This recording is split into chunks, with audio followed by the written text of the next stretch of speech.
ప్రజాస్వామ్యం తెలంగాణలో చనిపోయింది. కేవలం ధనాహంకారంతో డబ్బులతోటి ఈరోజు కాంగ్రెస్ పార్టీ విజయం సాధించింది. దొంగ ఓట్లతోటి ఈరోజు కాంగ్రెస్ పార్టీ గెలిచింది. జూబ్లీ హిల్స్ లో గెలుపు అది గెలిపే కాదు, ఇది వాపు మాత్రమే. వచ్చే ఎలక్షన్ లో స్థానిక సంస్థలు కానీ ప్రజలు బుద్ధి చెప్తారు ఈ కాంగ్రెస్ పార్టీకి.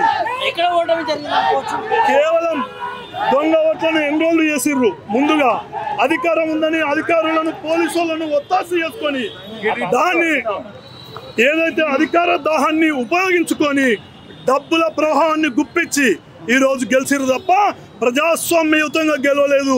ఈరోజు ఈ యొక్క కాంగ్రెస్ పార్టీ జూబ్లీ హిల్స్ లో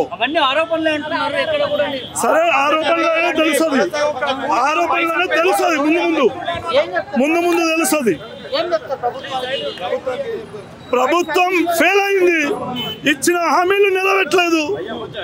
ప్రజలు వాళ్ళ మీద విరక్తిగా ఉన్నారనే ఈరోజు కుయ్యత్తులేసిర్రు. అధికారాన్ని ఉపయోగించుకొని దొంగ ఓట్లను ఎన్రోల్ చేసి ఈరోజు గెలిచిండ్రు. ఈ జూబ్లీ హిల్స్ ఎలక్షన్లలో 23,000 24,000 మెజార్టీ వచ్చేటట్టుంది. 25,000 ఓట్లు ఎన్రోల్ అయింది. గత గోపీనాథ్ గారు గెలిచిన ఎలక్షన్లలో టోటల్ ఓట్లు, ఈ రోజు ఎలక్షన్ అయిన టోటల్ ఓట్లు గమనించండి మీరు. వేరే కాన్స్టిట్యున్సీల నుంచి ఓటర్స్ ను ఎన్రోల్డ్ చేసి ఇక్కడ ఓట్లు వేయించారు డబ్బుల ఆసర చూపించి.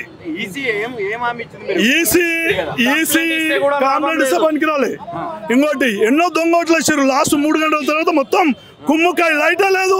మీరు చెప్పండి, మీరు తిరిగారు కదా, పోలింగ్ అయ్యేటప్పుడు లైట్ ఉందా జూబ్లీ హిల్స్ లో? లైట్ లేదు. లైట్లు బంద్ చేసి గుద్దుకున్నారు. పోలీసులు వాళ్ళ కుమ్ముకాయరు అధికార పార్టీ.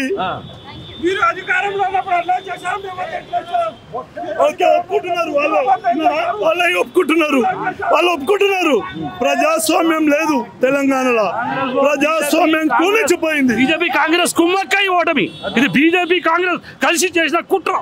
వీళ్ళందరూ కలిసి మమ్మల్ని ఓడగొట్టాలని కుట్ర పన్నిర్రు, కుట్ర చేసిర్రు. అయినా గెలుపు మాదే, నిజాయితీగా గెలుపు మాది. బీభత్సంగా మొత్తం మందు పైసలు బీభత్సంగా పంపించారు. ఒకడు 5,000 10,000 ఓట్లు వచ్చి గెలిపించారు. దుర్మార్గులు వీళ్ళు.